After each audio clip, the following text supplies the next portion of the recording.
Election అప్డేట్స్ను అందరికంటే ముందుగానే తెలుసుకోవాలంటే ఈరోజే ఆర్టీవీ లైవ్ యాప్ని మీ మొబైల్లో డౌన్లోడ్ చేసుకోండి. గడిచిన 5 ఏళ్లలో Andhra cricket association apex body నిర్మాణం కావచ్చు, ఎలక్షన్ బాడీలు కావచ్చు, ఎలక్షన్ నిర్వహణ కావచ్చు, అదేవిధంగా అక్కడ ఖర్చు చేసినటువంటి బడ్జెట్ వ్యవహారాలు కోట్ల కొద్దీ అవినీతిలో దాంతో వెలుగు చూశాయని చెప్పి దాంతోపాటు ఆధారాలతో సహా కోర్టు మెట్లు దొక్కినప్పటికీ కూడా కోర్టు స్టే ఆర్డర్లు కూడా లెక్క చేయకుండా వాళ్ళ యొక్క దౌర్జన్యాలు కొనసాగుతున్నాయని చెప్పి చిత్తూరు జిల్లాకు సంబంధించి ఏదైతే district cricket association president Vijay Kumar ఆరోపిస్తున్నటువంటి పరిస్థితి. అయితే ఎన్నికల వేళ ఆంధ్రప్రదేశ్లో ఇవాళ ఏదైతే సార్వత్రిక ఎన్నికలు జరుగుతున్నటువంటి పరిస్థితుల్లో ఇప్పుడు ఆంధ్ర క్రికెట్ అసోసియేషన్ వెనక రాజకీయ కోణం కూడా ఉందా మాట్లాడించేటువంటి ప్రయత్నం చేద్దాం. సార్, ఏంటి ఆంధ్ర క్రికెట్ అసోసియేషన్లో జరిగినటువంటి అవకతవకలు?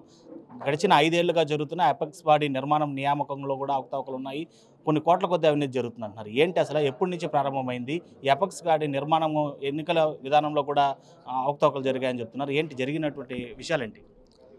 ఆంధ్ర క్రికెట్ అసోసియేషన్ 2019లో వీళ్ళు వచ్చిన తర్వాత కొత్త సభ్యులు ఎవరైతే శరత్ చంద్రారెడ్డి గారు అండ్ వాళ్ళ టీం, ఫ్యామిలీ మెంబర్స్ టీం ఎప్పుడైతే వచ్చారో అప్పటి నుంచే వీళ్ళు క్రికెట్కి సంబంధం లేని వ్యక్తులు.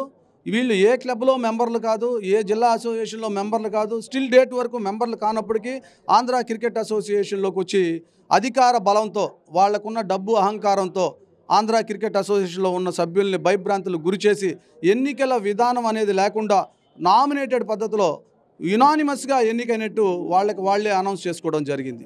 దీని ద్వారా ఏం జరిగిందంటే క్రీడాలోకంలో క్రీడాకారులకి ఏదైతే ఆంధ్రాలో ఉన్న ప్లేయర్స్ అందరికీ కూడా డబ్బులు ఖర్చు పెట్టాలి, వాళ్ళ అభివృద్ధికి, కోచ్ల అభివృద్ధికి వీళ్ళు బీసీసీఐ ఇచ్చే నిధులంతా కూడా సరైన మార్గంలో ఖర్చు పెట్టాల్సిన విధానాన్ని పక్కన పెట్టి క్రికెట్ అవగాహన లేని వాళ్ళందరూ అపెక్స్ కౌన్సిల్లోకి వచ్చిన దానివల్ల మొత్తం ఆంధ్ర క్రికెట్ అసోసియేషన్ డబ్బులు దుర్వినియోగం అయ్యాయి. ఇది దుర్వినియోగం అవుతున్నాయని చెప్పని కూడా మేము 2-3 సార్లు హెచ్చరించినప్పటికీ కూడా ఆంధ్ర క్రికెట్ అసోసియేషన్ పట్టించుకోకుండా పోగా మేము ఈ విధానాన్నంతా, వాళ్ళు ఎన్నికైన విధానం తప్పు, అందులో ఉన్న క్లబ్ మెంబర్సు తప్పు, అందులో ఉన్న ఓటర్సు తప్పుడు ఓటర్స్ అని చెప్పని మేము కోర్టులో వేశాము. అదేవిధంగా 200 కోట్లు దుర్వినియోగం అయిందనే విషయాన్ని కూడా మేము కోర్టు దృష్టికి తీసుకెళ్ళడం జరిగింది. ఏంటి కోర్టులో ఎన్నిసార్లు కోర్టు మెట్లు ఎక్కడం జరిగింది? కోర్టు ఏమని తీర్పును వెలువరించింది? ఆంధ్ర క్రికెట్ అసోసియేషన్ 5 సార్లు మేము ఆంధ్ర క్రికెట్ అసోసియేషన్కి వ్యతిరేకంగా కోర్టును ఆశ్రయించడం జరిగింది. 2022లో వాళ్ళ బాడీ తప్పు, టర్మ్ అయిపోయిన తర్వాత కూడా వాళ్ళు ఎన్నికలు నిర్వహించుకున్నారనే ఒక విషయాన్ని, అదేవిధంగా రెండో విషయం వాళ్ళు జనరల్ బాడీలో చేయాల్సిన విధానాన్నంతా స్పెషల్ జనరల్ బాడీ 2-4-23వ తారీఖున చేశారనే విషయాన్ని కోర్టు దృష్టికి తీసుకెళ్ళాము.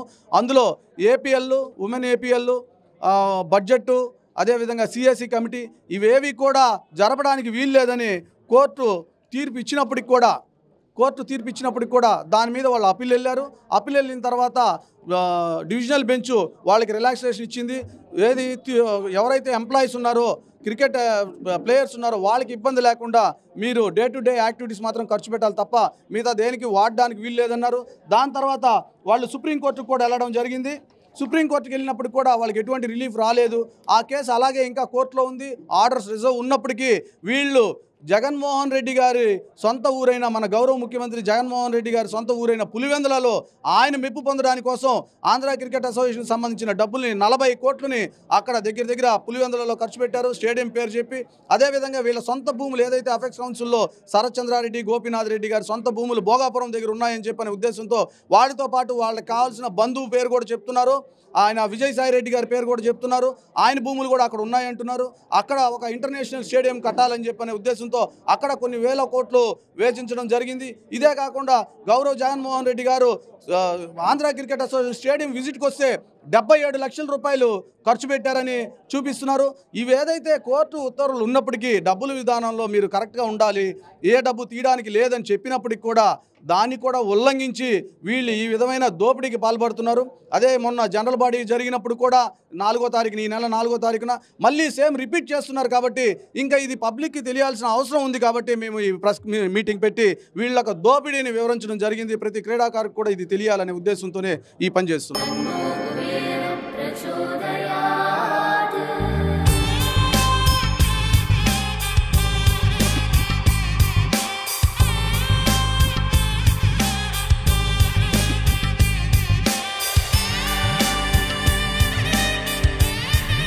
కుబేరలక్ష్మి కటాక్షంతో అందరి ఇంట్లో బంగారం, వజ్రం, వెండి నిండా. లలిత అక్షయ తృతీయ బంగారు నగలకు తరుగులో 1% తగ్గింపు. వజ్రాభరణాలు క్యారెట్కు 5,000 తగ్గింపు. దీని వెనకాల ఏమన్నా రాజకీయ కోణం ఉందా? అంటే అధికార పార్టీకి సంబంధించినటువంటి నేతలు విజయసాయిరెడ్డి పేరు కూడా చెప్పారు మీరు. దీని వెనకాల వాళ్ళ కోణం ఏమన్నా ఉందంటే ప్రోత్సాహాలు కానీ వాళ్ళ ప్రోత్సాహంతోనే వీళ్ళు చేస్తున్నారంటున్నారా ఏంటి? ఆంధ్ర క్రికెట్ అసోసియేషన్లో వచ్చిన వాళ్ళు నేను చెప్పలేదండి. శరత్ చంద్రారెడ్డి ఎవరో మాకు తెలియదు, రోహిత్ రెడ్డి ఎవరో మాకు తెలియదు. వాళ్ళే చెప్పుకున్నారు మేము వాళ్ళ అల్లుళ్ళము, మాతో పెట్టుకుంటే మేము ఎంతవరకన్నా లాక్కుపోగలం, మమ్మల్ని ఢీ కొట్టేవాళ్ళు లేరు, మేము ఏ పని చేసినా మమ్మల్ని అడిగేవాళ్ళు లేరు. అందుకే ఆంధ్ర క్రికెట్ అసోసియేషన్ అపెక్స్ కౌన్సిల్లోకి నాకు కావాల్సిన నా పార్ట్నర్ని గోపీనాథ్ రెడ్డిని సెక్రటరీ చేసుకున్నా, నా తమ్ముడిని వైస్ ప్రెసిడెంట్ చేసుకున్నా. నేను ప్రెసిడెంట్ అయ్యానని వాళ్ళు చెప్తే కానీ మాకు పలానా వాళ్ళ బంధువులని మాకు తెలియదు. మేము ఓన్లీ క్రికెట్ ఆడేవాళ్ళం, క్రికెట్ అభివృద్ధి పాల్గొనే వాళ్ళం తప్ప మేము ఇలా రాజకీయాల గురించి ఎప్పుడు భావించలేదు, ఆలోచించలేదు, అట్లాంటి దృష్టి లేదు. వాళ్ళు వచ్చిన తర్వాత ఏదైతే క్రికెట్ సభ్యుల్ని మభ్యపెట్టి భయపెట్టి వాళ్ళు ఏదైతే తప్పుడు విధానాలు ఉన్నాయో ఆ తప్పుడు విధానాలని వీళ్ళందరినీ కూడా ఎంకరేజ్ చేసుకొని వాళ్ళకి కావాల్సిన పబ్బం గడుపుకుంటూ ఈ విధమైన అసోసియేషన్ సెలక్షన్స్లో కానివ్వండి, అసోసియేషన్ల పైన కానివ్వండి, ఆర్థిక పరంగా అయినా కూడా మొత్తం దాడి చేసి ధ్వంసం చేస్తూ ఆంధ్ర క్రికెట్ అసోసియేషన్ సర్వనాశనం చేయడానికి వాళ్ళు కుట్ర పన్ని నెక్స్ట్ సెప్టెంబర్ 22వ తారీఖున వాళ్ళ పీరియడ్ అయిపోతుంది. కాబట్టి ఆంధ్ర క్రికెట్ అసోసియేషన్లో ఉన్న నిధులన్నీ కూడా ఖాళీ చేసేయాలనే ఉద్దేశంతో వాళ్ళు ఈ విధంగా రాజకీయ నాయకులు పేర్లు చెప్పుకొని పబ్బం గడుపుకుంటున్నారు. ఇంతకుముందు మీడియా సమావేశంలో మీరు ఒకటి చెప్పారు, ఏదైతే క్రికెట్ అసోసియేషన్ బాడీలో లేనటువంటి వ్యక్తులకు కూడా జీతాలను చూపిస్తూ దాని పేరుతో కూడా మోసాలు చేస్తూ అవినీతిని మూటగట్టుకుంటున్నారండి. ఏంటిది? ఆంధ్ర క్రికెట్ అసోసియేషన్ నుంచి ఎంప్లాయీస్ ఎప్పుడో బయటికి వెళ్ళిపోయారండి. వాళ్ళు అసలు ఇప్పుడు ఎక్కడున్నారో ఏం చేస్తున్నారో తెలియదు. కానీ ఈ రోజు వరకు కూడా వాళ్ళు చూపిస్తున్న అకౌంట్ కాపీలో ఈ రోజు కూడా స్టిల్ వాళ్ళకి జీతాలు ఇస్తున్నట్టు ప్రతి సంవత్సరం డబ్బులు చూపిస్తున్నారు. అంటే ఉద్యోగస్తులు కాని వాళ్ళని కూడా ఉద్యోగస్తులుగా క్రియేట్ చేస్తూ ఆ డబ్బులు ఎవరికి ఇస్తున్నారు? అదేవిధంగా చిత్తూరు జిల్లా క్రికెట్ అసోసియేషన్ పైన ఆడక్ కమిటీ అంటున్నారు. మరి బాయ్స్ అండ్ గర్ల్స్ చిత్తూరులో ఉందంటున్నారు. 2 అసోసియేషన్లు ఒకే దగ్గర ఉంటే మా అసోసియేషన్ పైన 1,65,000 ఎవరికి ఇచ్చారు? మా ఆడక్ కమిటీకి ఇచ్చారా? లేదు. బాయ్స్ అండ్ గర్ల్స్ ఉందంటే వాళ్ళకి ఎందుకు 35 లక్షలు ఇచ్చారు ఆడక్ కమిటీ ఉన్నప్పుడు? తప్పు కాదా? సరే, ఈ 2 అసోసియేషన్లు ఉన్నాయి అనుకుంటే తారక రామ స్టేడియంలో మీరు గ్రౌండ్కి 5 లక్షలు ఖర్చు పెట్టారంటారు. ఎలా ఖర్చు పెడతారు? ఒక అసోసియేషన్ ఉంటే అసోసియేషన్ ద్వారా ఖర్చు పెట్టాలి, లేదా అడక్ కమిటీ ఉంటే అడక్ కమిటీ ద్వారా ఖర్చు పెట్టాలి. ఇవేమి లేకుండా విచ్చలవిడిగా. ఇప్పుడు ఇంకోటి ఇదే కాకుండా Nellore district cricket association Andhra cricket association development committee అంట. ఇంతవరకు నేను ఎక్కడా వినలేదండి. బీసీసీఐ కూడా ఉంది, అన్ని రాష్ట్రాలకి డబ్బులు ఇస్తుంది. ఏ రోజు BCCI Andhra cricket association BCCI development committee అని ఇంతవరకు వేయలేదు. ఇదేదో కొత్తగా ఈ యొక్క కమిటీ వచ్చినప్పటి నుంచి ఇదొక కమిటీ వేసి ఆ జిల్లాలకు కాకుండా వీళ్ళు సపరేట్గా ఒక టీం వేసుకొని వీళ్ళకి కావాల్సిన మనుషులను వేసుకొని దానికి ఖర్చులు చూపించి దాని ఎక్స్పెండిచర్ కూడా కోట్లలో చూపించారు. ఎన్నికల వేళ విజయ్ కుమార్ ఇప్పుడు వచ్చి అంటే ఇప్పటికే ఆంధ్ర క్రికెట్ అసోసియేషన్కి చిత్తూరు డిస్ట్రిక్ట్ క్రికెట్ అసోసియేషన్కి మధ్య ఇటు కోర్టు వ్యవహారాలు కావచ్చు, ఈ అవినీతి ఆరోపణల వ్యవహారం నడుస్తున్నటువంటి వేళ ఈ సార్వత్రిక ఎన్నికల వేళ మీరు చేస్తున్నటువంటి అంటే మీ లబ్ధి కోసమా అన్ని కామెంట్స్ కూడా వచ్చేటువంటి పరిస్థితి ఉంటుంది. దీనిపైన మీరేం చెప్తారు? చూడండి, ఆంధ్రాలో ఎన్నికలు జరిగేది 5 ఏళ్ళకి సర్వసాధారణం అండి. మా ఆంధ్ర క్రికెట్ అసోసియేషన్లో దుర్వినియోగం జరగడం చాలా అరుదు. దుర్వినియోగం జరిగినప్పుడు నేను కోర్టు దృష్టికి తీసుకుపోయిన తర్వాత కూడా ఎవరైతే అపెక్స్ కౌన్సిల్లో ఉన్నవాళ్ళో వాళ్ళు ఇటువంటి కార్యక్రమాలు చేయకూడదు. జనరల్ బాడీలు పెట్టి చేసి మళ్ళా ఈ యొక్క ఆర్థిక దోపిడీ చేస్తున్నారు. మళ్ళీ నెక్స్ట్ సంవత్సరానికి ఒక సంవత్సరానికి బడ్జెట్ తీయాల్సింది ఇంకో నెక్స్ట్ సంవత్సరం బడ్జెట్ కూడా అడ్వాన్స్గా ఇప్పుడే తీసేసేది దుర్మార్గమైన చర్య. కాబట్టి వాళ్ళకి కోర్టు ద్వారా ఆర్డర్లు పోయినా వాళ్ళు వినడం లేదు, మేము నోటీసులు పంపించినా వినడం లేదు, మేము మాట్లాడినా వినడం లేదు. కాబట్టి కోర్టు తలుపులు తట్టాము. అయినప్పటికీ కూడా వాళ్ళు అహంకారపూరితంగా కోర్టులను కూడా లెక్క చేయకుండా మొన్న 4వ తారీఖున జనరల్ బాడీ పెట్టారనే విషయం మాకు తెలిసి ఇంకా దీన్ని ఎట్టి పరిస్థితుల్లో ఉపేక్షించకూడదు. కాబట్టి ప్రజాక్షేత్రంలోకి దీన్ని తీసుకెళ్ళాలి, క్రీడాకారులు అందరికీ తెలియాలి, తల్లిదండ్రులకు తెలియాలి, ప్రతి ఒక్కరికి ఈ విషయం ఆంధ్ర క్రికెట్ అసోసియేషన్ చేస్తున్న విషయం తెలియాలనే సదుద్దేశంతో చేస్తున్నాం తప్ప మాకు రాజకీయాలకి ఎటువంటి సంబంధం లేదు. మేము రాజకీయ ప్రస్తావన ఎవరిపైన ఏం ఆరోపణలు చేయట్లేదు. ఎవరైతే అఫెక్ట్స్లో ఉన్నారో వాళ్ళే చెప్పుకుంటున్నారు మేము పలానా బంధువు, మాకు సీఎం దగ్గర, మాకు విజయసాయిరెడ్డి గారి దగ్గర అని వాళ్ళు చెప్పుకొని వాళ్ళు ఖర్చు పెట్టేది కూడా వాళ్ళు ఎక్కడైతే ఉన్నారో వాళ్ళ ప్రాంతాల్లో ఖర్చు పెట్టేది వాళ్ళే చూపిస్తున్నారు తప్ప వాళ్ళు చూపించిన దాన్ని నేను ప్రజెంటేషన్ ఇస్తున్నాను తప్ప నేను వాళ్ళపైన ఈ విధమైన ఆరోపణ ఆరోపణలు నేను చేయలేదు. నాకు ఈ యొక్క ఆరోపణలకి ఆ రాజకీయాలకి ఎటువంటి సంబంధం లేదు. ఇది ప్యూర్లీ క్రీడలకు సంబంధించింది, క్రికెట్ అసోసియేషన్ సంబంధించింది. కాబట్టి నేను క్రికెట్ అసోసియేషన్ బాగుండాలనే ఉద్దేశంతోనే, ప్రజలకు తెలియాలనే ఉద్దేశంతోనే ఈ యొక్క కార్యక్రమం నిర్వహించడం జరిగింది. చెప్పండి, ఎన్ని కోట్ల అవినీతి జరిగిందంటారు? 5 ఏళ్లలో ఏ కోణాల్లో జరిగింది? ఈ 5 ఏళ్ళు నేను ఒక్క సంవత్సరం మీకు ఎగ్జాంపుల్ చెప్తానండి. 2023-24 సంవత్సరానికి కాను 200 కోట్ల వాళ్ళపైన ఆరోపణలు ఉన్నాయి. ఇంకా మీరు 2019 నుంచే చూస్తే ఇంకెన్ని కోట్లు వస్తాయో. ఇవన్నీ కూడా కోర్టులో కేసు ఉంది, కంటెంప్ట్ ఆఫ్ కోర్టు. దానికి అకౌంట్ సబ్మిట్ చేయమన్నారు.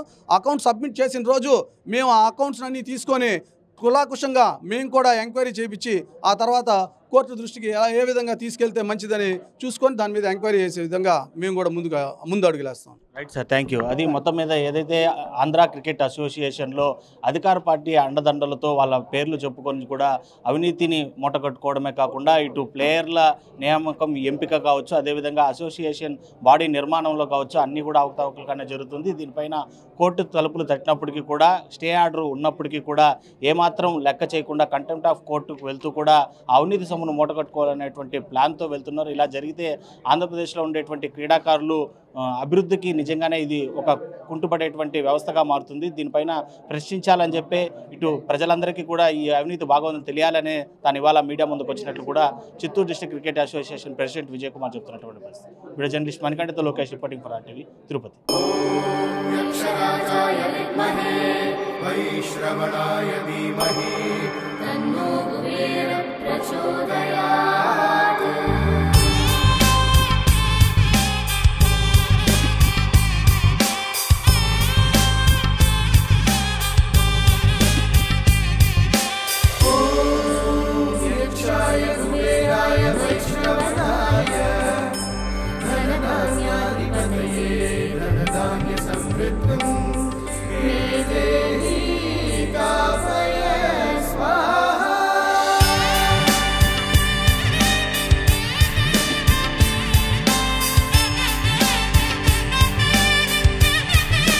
కుబేరలక్ష్మి కటాక్షంతో అందరింట్లో బంగారం, వజ్రం, వెండి నిండాలి. లలిత అక్షయ తృతీయ బంగారు నగలకు తరుగులో 1% తగ్గింపు. వజ్రాభరణాలు క్యారెట్కు 5,000 తగ్గింపు.